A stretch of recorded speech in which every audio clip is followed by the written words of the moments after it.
Okay, hello. Welcome, dear colleagues. I hope you can see and hear me well. I'm very happy to welcome you to the webinar. And could you please put a plus in the chat if you can see me and hear me? What's more important? Just to check that everything's working well. Okay, so some people can hear me. Yeah, great. Thank you. Super. All right, so my name is Kiseleva Evgenia, and I'm Cambridge Assessment English methodologist. And today we're going to talk about reading at levels A2 and B1. So that would be our levels, our exams, key and preliminary. And we're going to discuss some ideas whether reading is a chore or a challenge at this level. And not just this level, but for all our students at different levels. So we are going to have a short review of the updated reading tasks since January 2020. We'll talk about some ways of helping students deal with these reading tasks. And by the end of this webinar, we'll talk about some strategies, some tasks that we can use for different groups, for groups of, I don't know, 8 people or for bigger classes. So hopefully you find them useful. All right, so I guess we should start.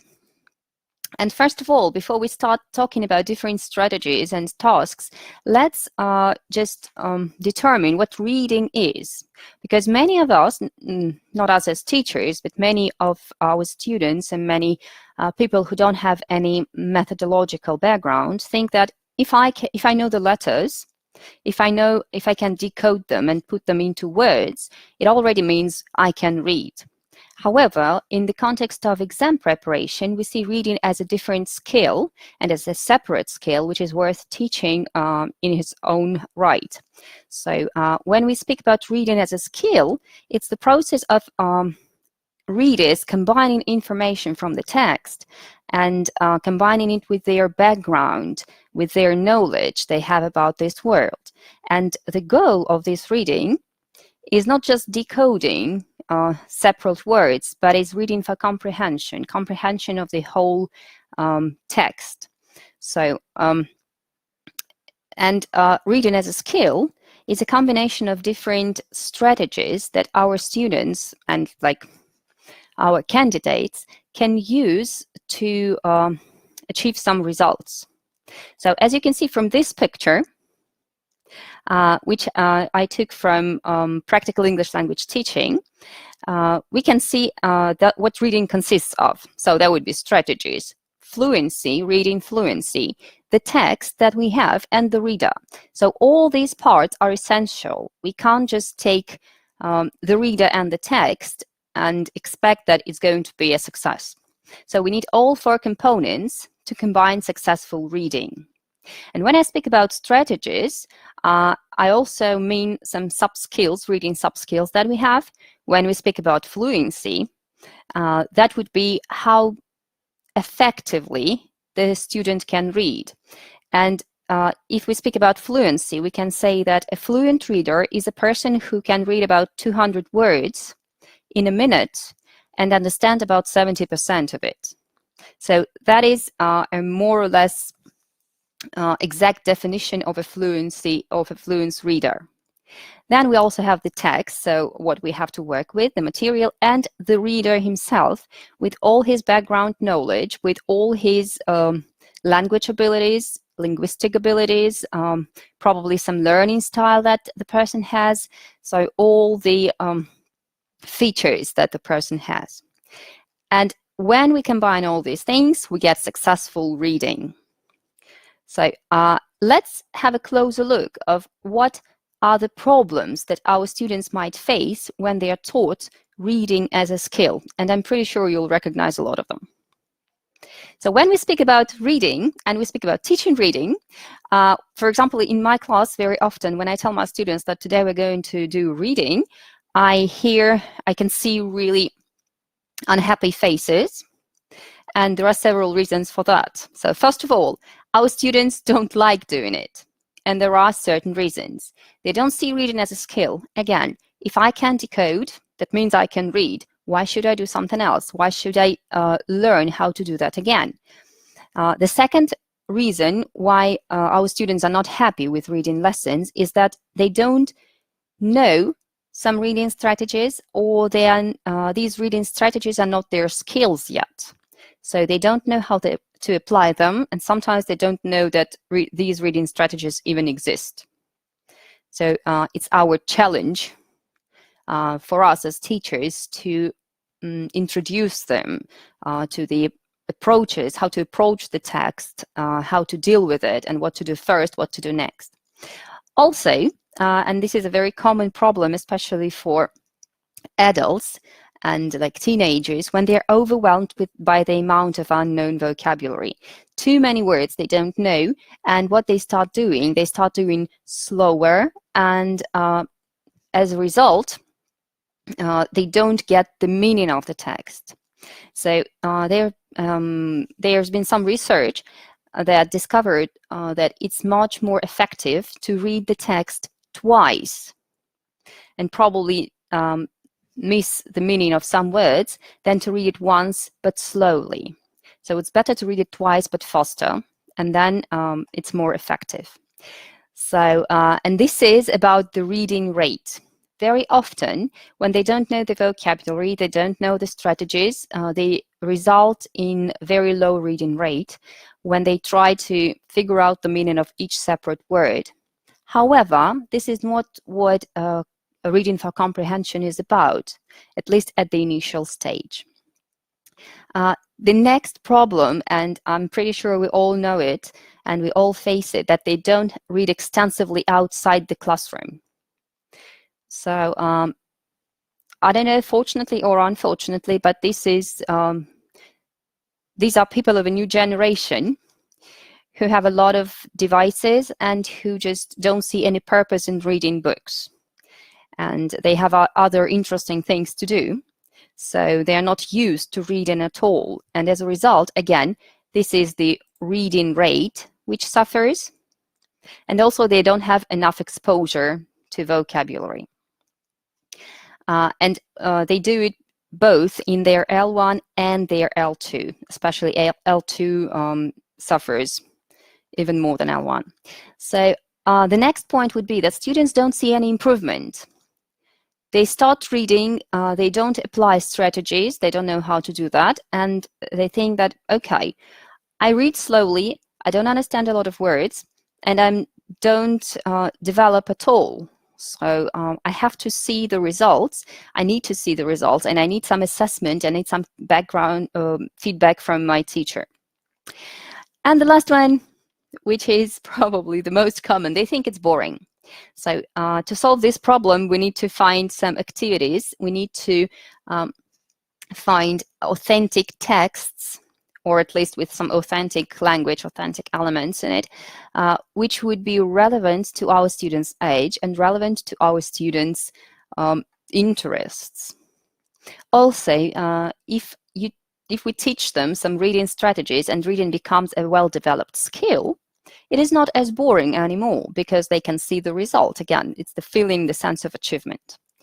So let's talk about some strategies, how we can help our students develop the reading skill. And I'm pretty sure you know many of them. So that's why I would like to ask you to help me complete the gaps.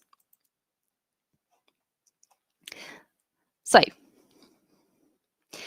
what do you think these words, these red words, stand for? You have the first letter. Can you just type the message in the chat? So what helps our students deal with reading tasks? Okay. Prediction. Right.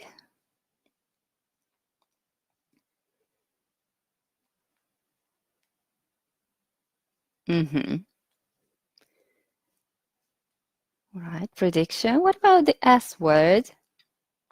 Structure. Okay. Well done. Meaning from the context. Yeah, that will be the last one. And development of different skills. We have two S's here. Okay. Skimming and scanning. Yeah, exactly. So skimming, or in other words, that would be reading for gist, and scanning. So when we are looking for some certain information, just in case. Yeah, so scanning and reading for details are a bit different. So scanning, it's usually for different dates, digits, numbers, so things like that.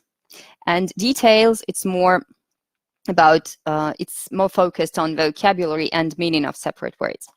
All right, so, sorry. Yeah. When we're speaking about A2 key and B1 preliminary, and both of them, A2 key for schools and B1 preliminary for schools, we will find 3 different types of tasks, reading tasks in these exams. So the first one would be multiple choice. There are a lot of multiple choice questions in the qualifications. There would be multiple matching, and there would be multiple choice gapped text. If you're preparing your students for the exams, you probably already have your favorites. So which of these types of readings do your students find the most challenging? Can you just write the answer in the chat if you have some experience in doing that? Which one is the most gap text? The last one.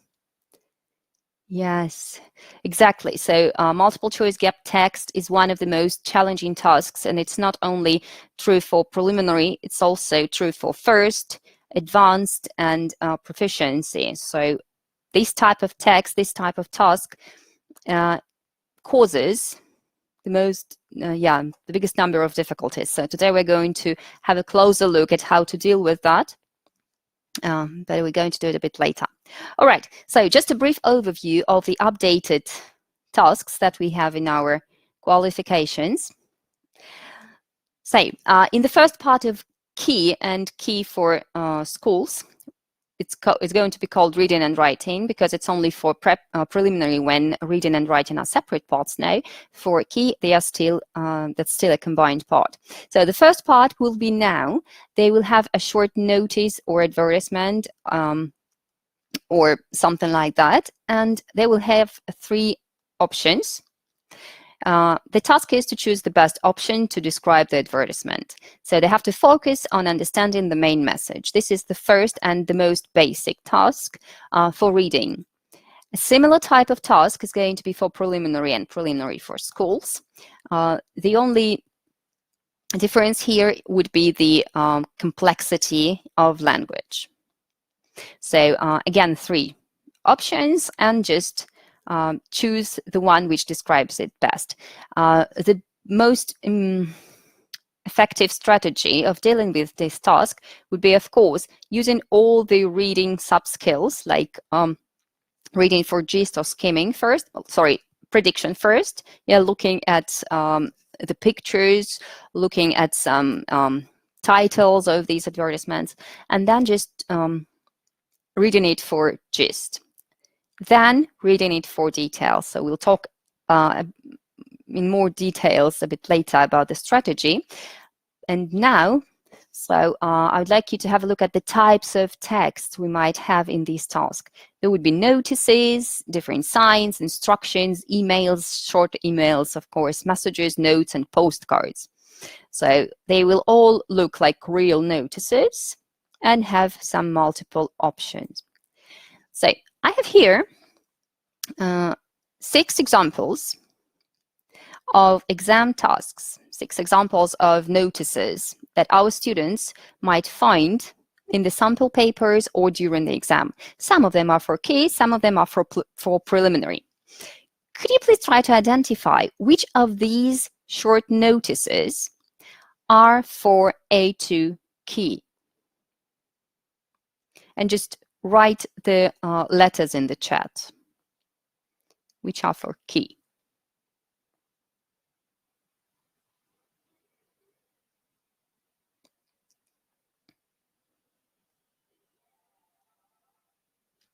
A, C, D. All right, we already have, wow, we have a lot of options. Okay, all right, and F.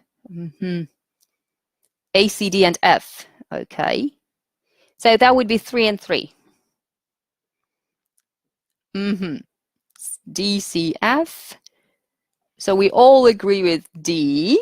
And most of us agree with C. All right. Huh. So let's have a look at the answers.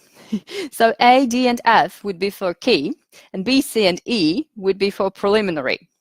The difference here, again, is in the language, basically. So the complexity of words and the complexity of sentences. So some of you thought that C is going to be for level A2. However, by previous arrangement, presupposes that it's a higher level. Though you're absolutely right with D. D would be A2, and F. Some of you had F as answers. There is no B2 here. Okay, and also, yeah, so these three are for key and these three are for preliminary. Right, there's an answer, there's a question in the chat. Yes, there's an opportunity to watch it later. So next week you will get all the materials, the certificates, you will get all the videos and everything. So you can watch it later, there's no problem with that. So good luck with your lessons. Okay, so all right.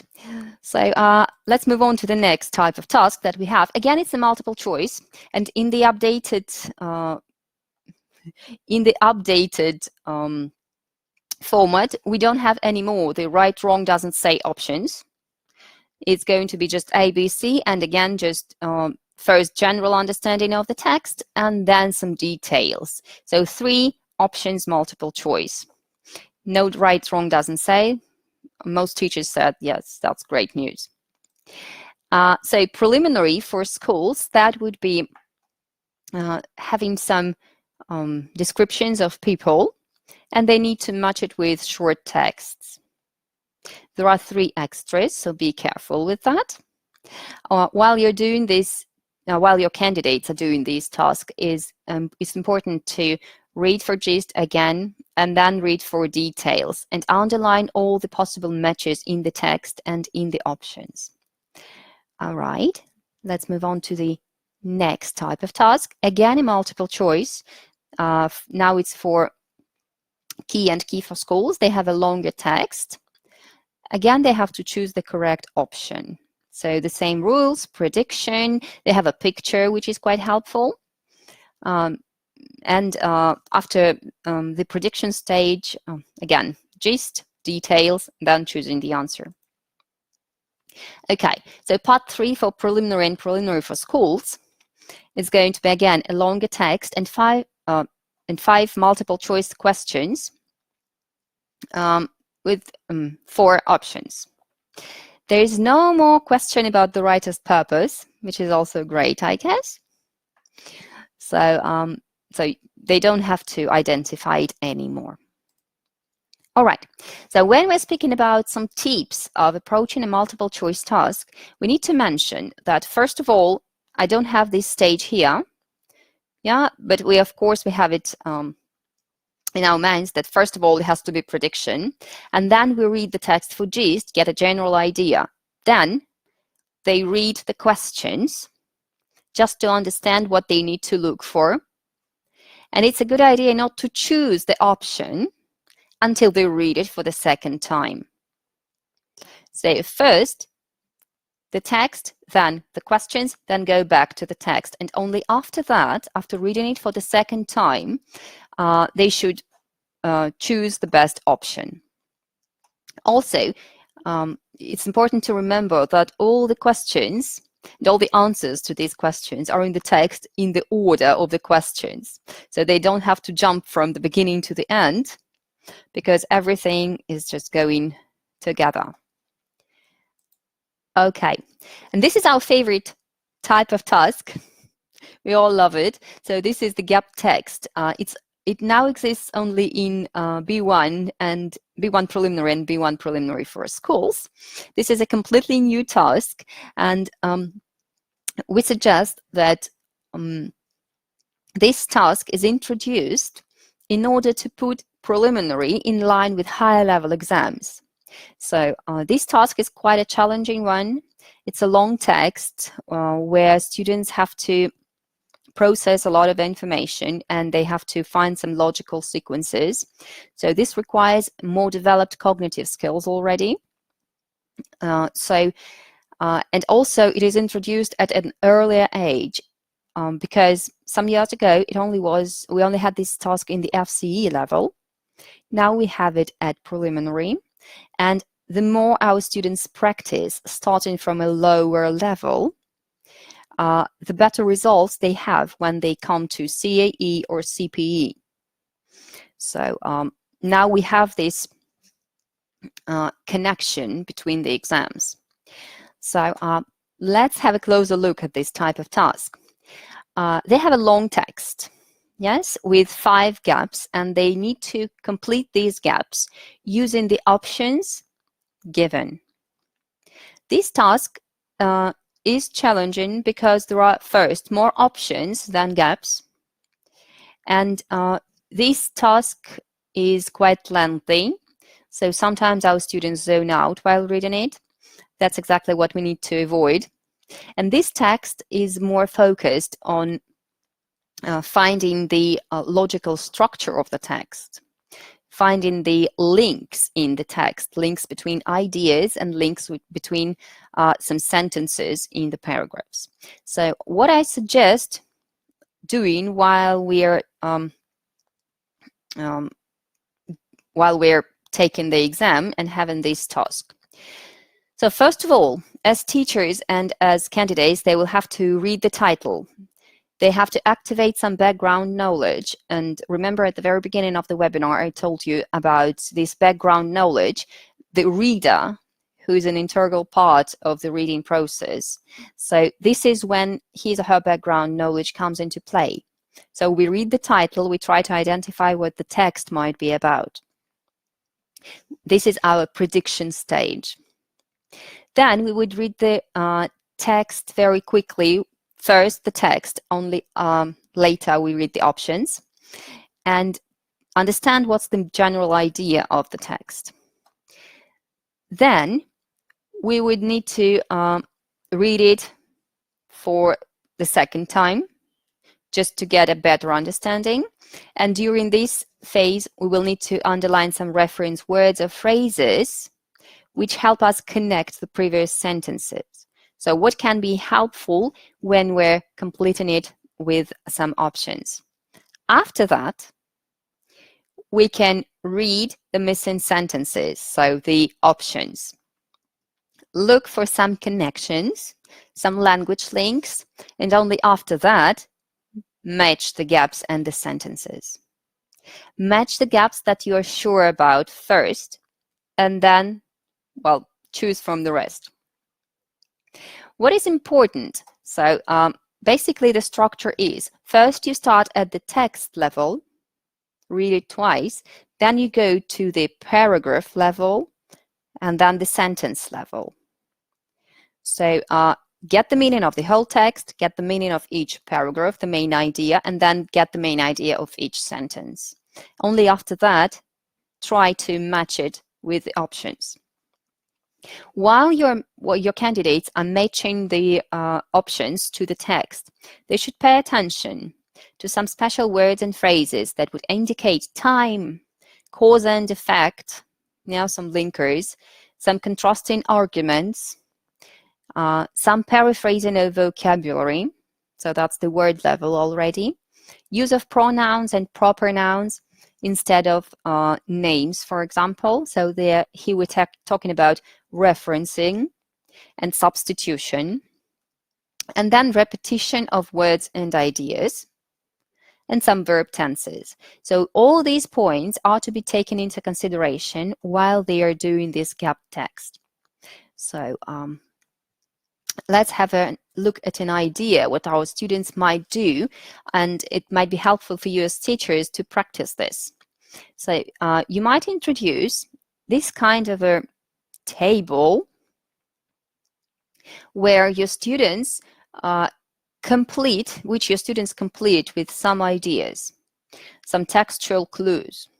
So for example, you start doing the gap text once, and they write down some names and pronouns that are used. So when they're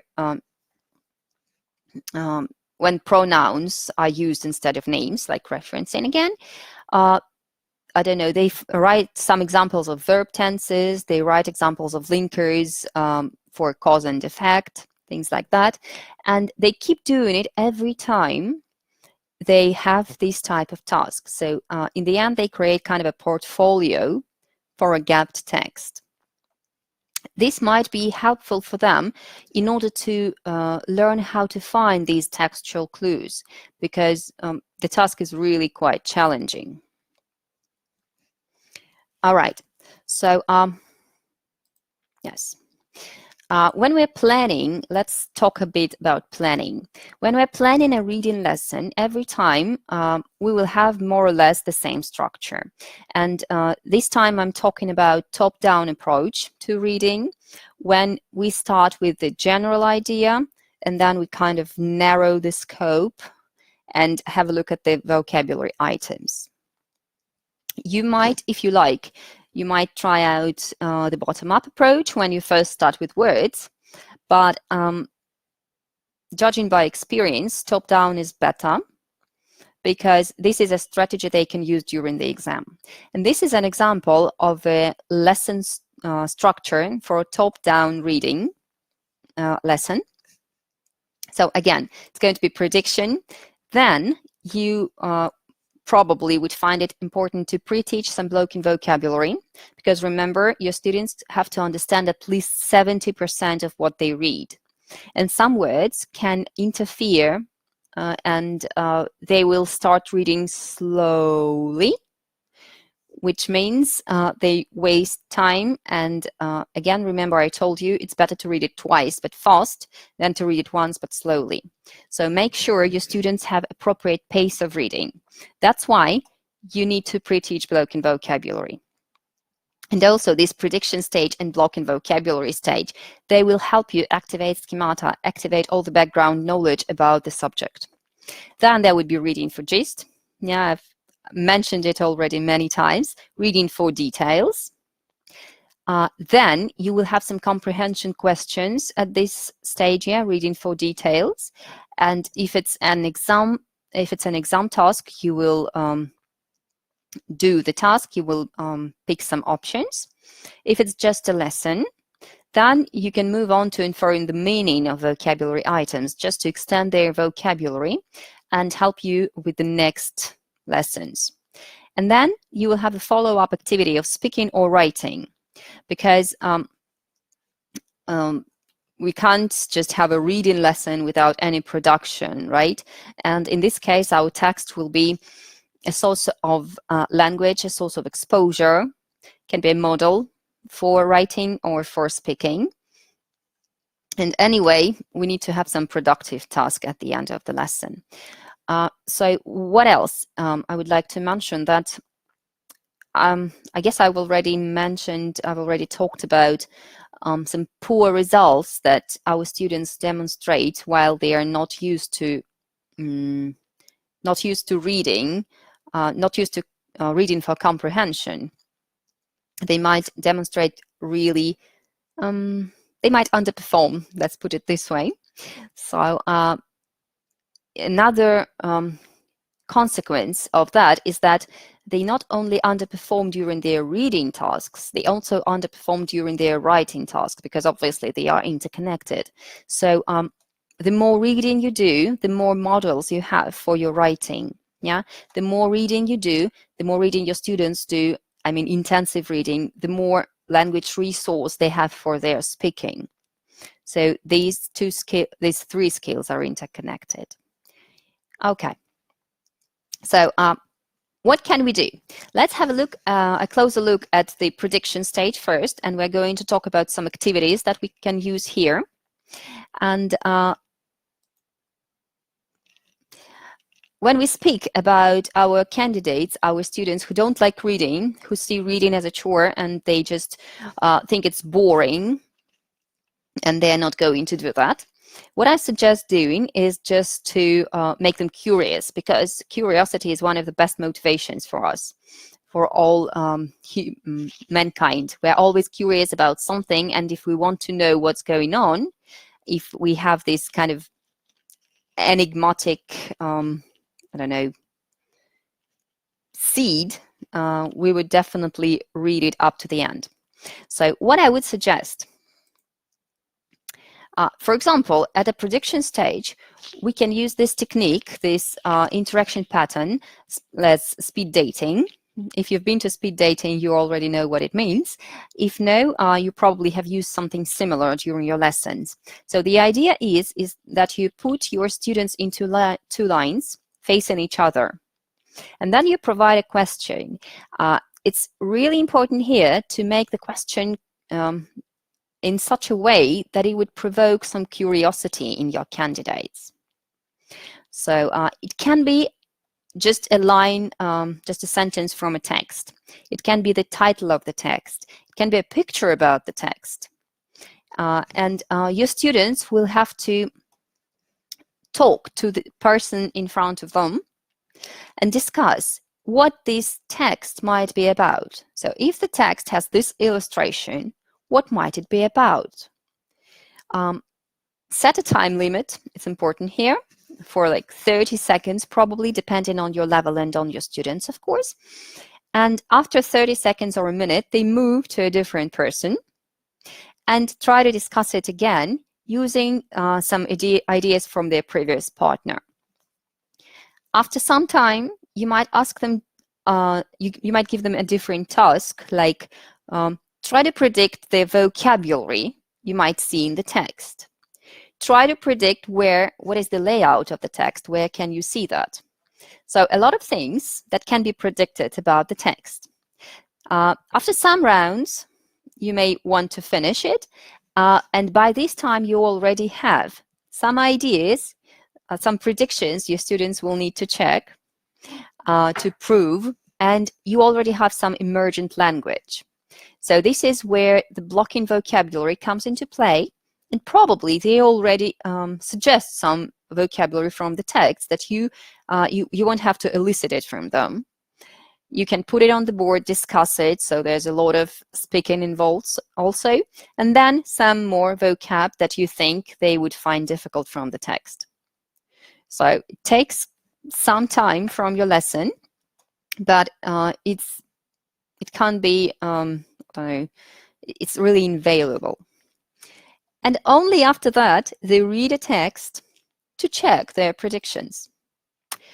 So this is one of the tasks that I gave to my students. So the question that they had to answer, the title of the text, the idea of the text was how to cook a superhero. So I would like you to think about this title and tell me, what do you think the lesson, what do you think the text is about? And maybe what words can you come across while reading this text? So just to help you, that was B1 level reading. So what's the text about and what words you might come across? Do you have any ideas?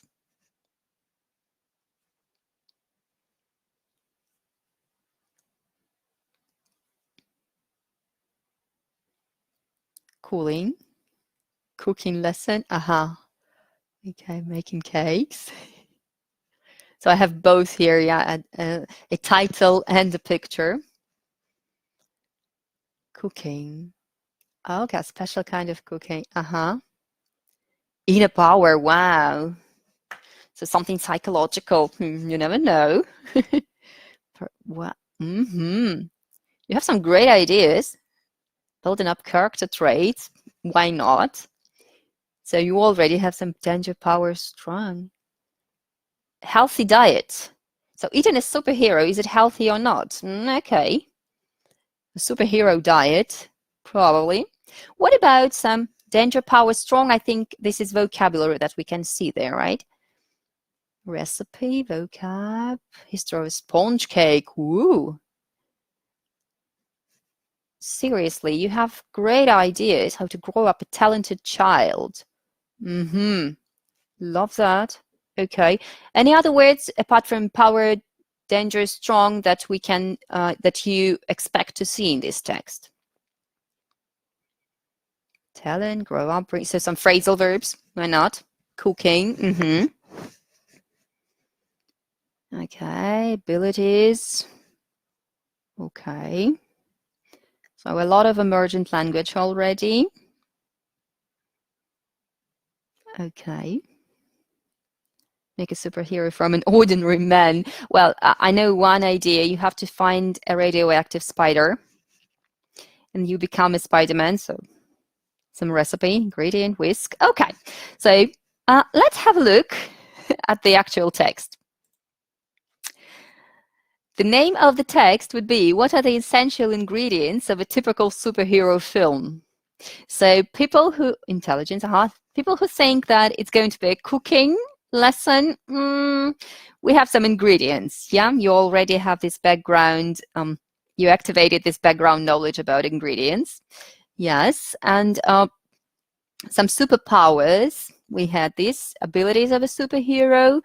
Yes, so we will come across a lot of such words in this text.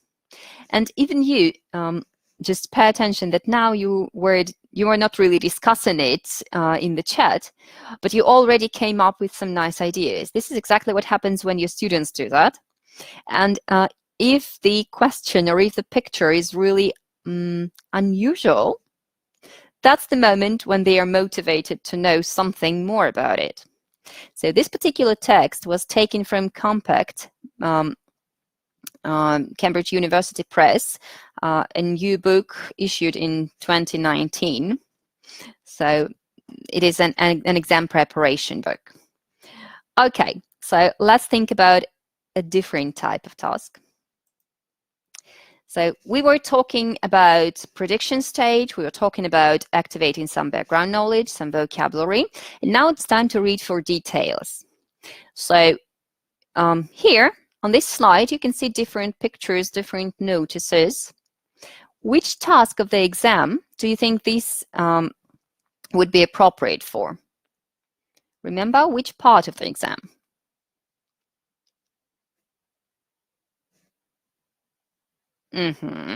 Exactly, yeah, that's exam, that's reading part 1, when they have to identify the main idea of some notice, of some advertisement, short email, or postcard, something like that.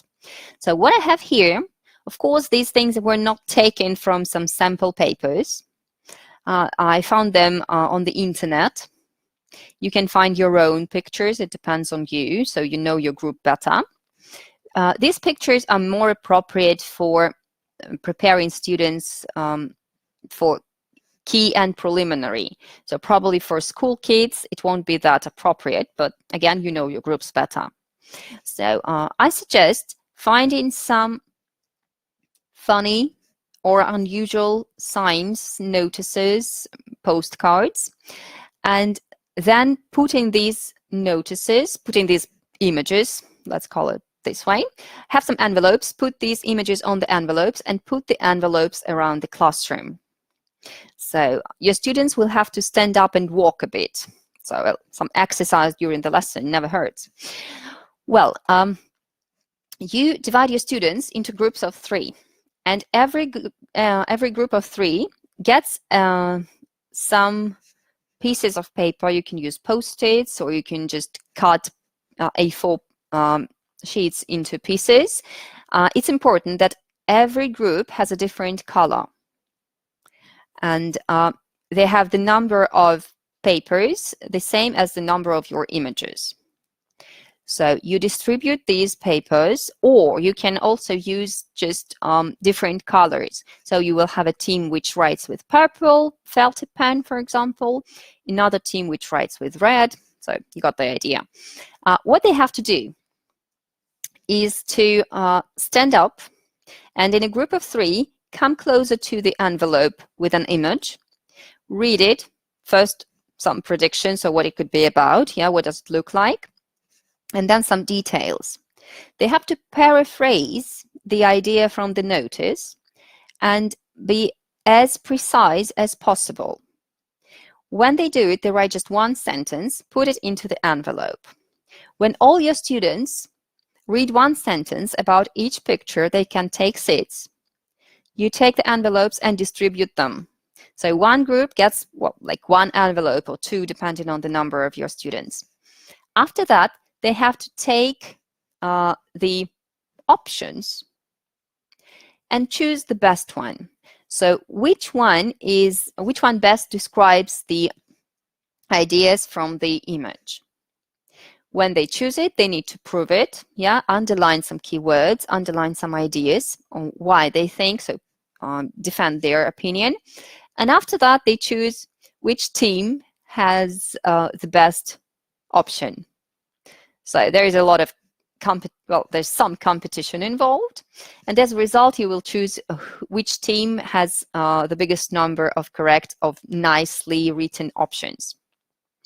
So, and also they practice this multiple choice, and they practice part one. Okay, so let's have some kind of a review of what we need to do when we are teaching our students reading. So first of all, oh, by the way, yes, before we do that, could you please try to do the task too? So because these advertisements are quite appropriate for your level and probably for your age. So could you please try to identify the main idea of the first one and just write an option as if in a multiple choice in task one, and one option for this advertisement. What would it be? Imagine that you're taking part in this activity.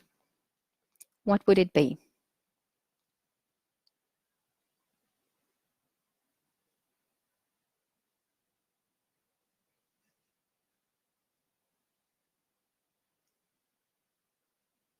So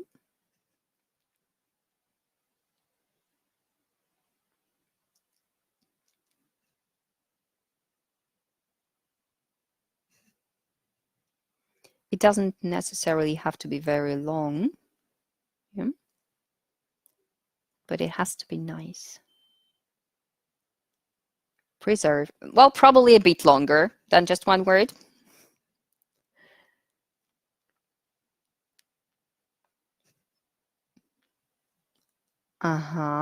Okay, I like it. Very good option and very appropriate to the level. Beware of the animals, don't come close. Okay. Anything else? Anyone else? Let's have a little competition. Keep away. Okay. Dangerous animals. Okay.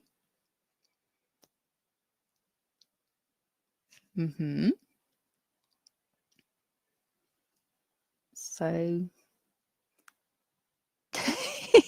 don't provoke. I like this, really.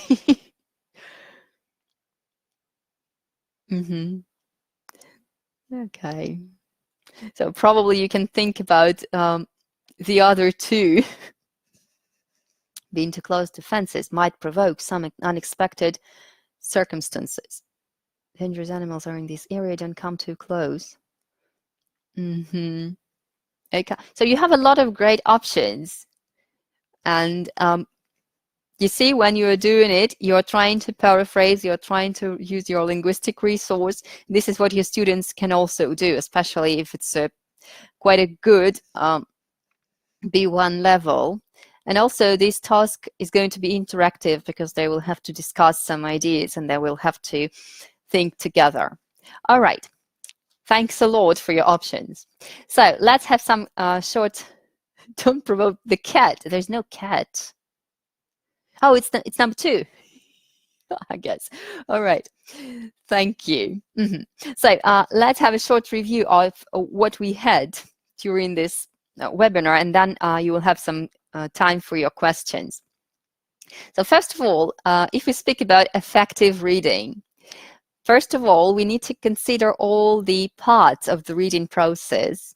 Yeah, so that would be our reader, our text, that would be our skills and strategies. So yeah, so a skill is a strategy that becomes internal. And we'll also need to think about the fluency. Yes? So we need to build a very strong vocabulary base for your students. because only in this case they will have a chance to increase their fluency. They will have more words that they know, obviously. Also, we need to teach them some reading strategies, which is an essential part, and teach them how to transform these strategies into skills. Our students, even if they are like B1 level and they are quite well developed, sometimes don't realize the importance of strategies, and sometimes we need, especially at the initial stage, we need to explain how these strategies work, and we ask our students to explain what strategy did they use and how it helped them. So at some initial stages, you have to do that. Otherwise, your students will either neglect the strategies or just they won't have it as a conscious process. So please ask them why they use it and what they use. All right. And also an important part, we need to build some assessment and evaluation into our teaching. They need to show the progress. They need to demonstrate the development. Only in this case, our students will understand that they are getting more fluent readers than they used to be before. All right. So probably you have some questions. Can be questions about just the reading part. It can be questions about any other part of the exam. A2, B1. You probably have some other challenges there, so I'll be happy to help. If you have any, please write them down in the chat.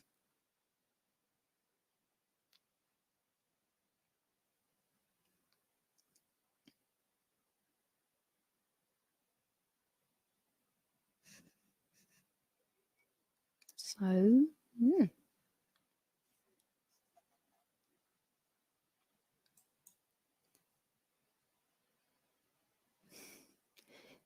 okay. Thank you for coming and active participation. This is actually not all. There is one more thing I wanted to tell you, but so just don't stop it yet. Any questions? Reading.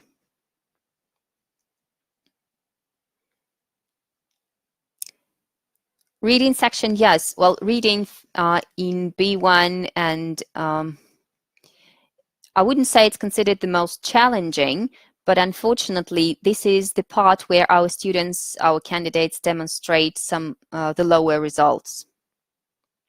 So the best would be speaking, and reading is the most challenging. Yes, the part where they mostly underperform, unfortunately. Yes. Okay, I'm very happy that it was useful. Where can I find paper samples for the updated paper samples? Oh, okay. So you go to cambridgeenglish.org, where you can find all the sample papers. You can find handbooks with more information about other aspects of the exam. You can find some recommendations. There are nice videos, by the way, if you're preparing your students for the speaking part. There are some nice videos with commentaries from the examiners. So pay attention to that. How many words do you recommend to write a letter in a letter key test? That would be 35 or more. 30 or more, sorry.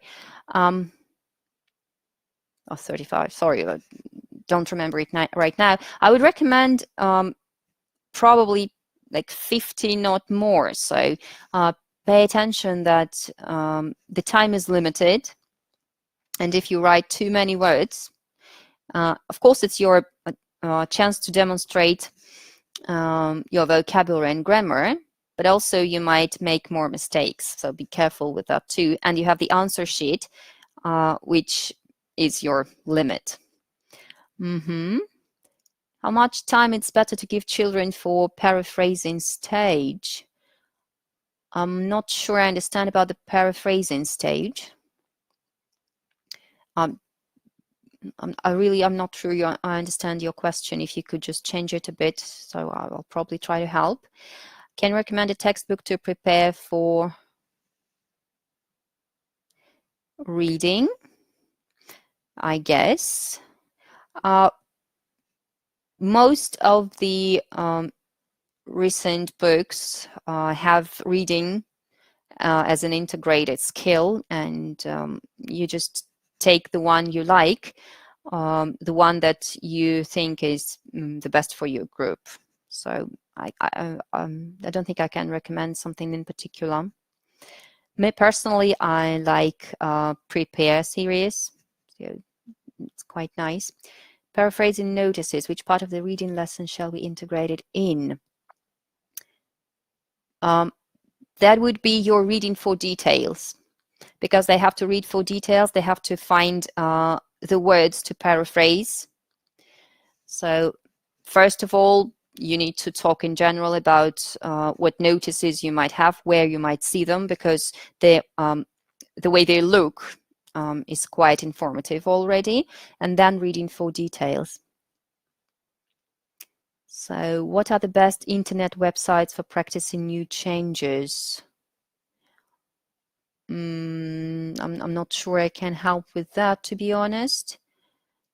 With websites, I would really recommend, I would definitely recommend Write and Approve for practicing writing. It's one of the resources which is available at the moment, writeandimprove.com. So it's good for writing, for preparation for writing, because students can get immediate feedback, and you as teachers don't have to check everything. You just ask them to bring the feedback to you, and then they can practice at B1 level. Where can we find speaking part that you've mentioned before? Speaking part. Do you mean the videos? Well, if you mean the videos, it's cambridgeenglish.org. So I will ask, yeah, I guess I will ask to send you the direct link to this part of the website, because it might be a bit confusing, but there is a link when you look through cambridgeenglish.org key and preliminary updates. There's a direct link to this particular part where you can find the videos. And also for some videos, you can go to YouTube, Cambridge English channel, Cambridge English TV, sorry. There are some videos too. Okay, so there's also one more thing. So if you as teachers are preparing your students for advanced exam, or if you are preparing for the advanced exam, Cambridge English is now introducing a contest, which is called the Advanced Hero. So if you're preparing, or if you have students who are preparing for this, you may take part in this contest and have some nice prizes. So you can go to Vkontakte or Instagram and find the hashtag Advanced Hero 2020. You will need to record a video at about like 90 seconds, and you might get some nice prizes. So check it out. A very interesting project by Cambridge English, which can also be motivating for your students and for you. All right, so I guess we are coming to the end. So this was me. If you still have some questions, and if you will have some questions about Cambridge exams, about, well, young learners or any other exams, please, you can contact me with some questions and I'll be happy to help. So thank you very much for being here with us today. Thank you very much for your active participation, and I wish you the best of luck during your preparation process, and the best of luck to your candidates too.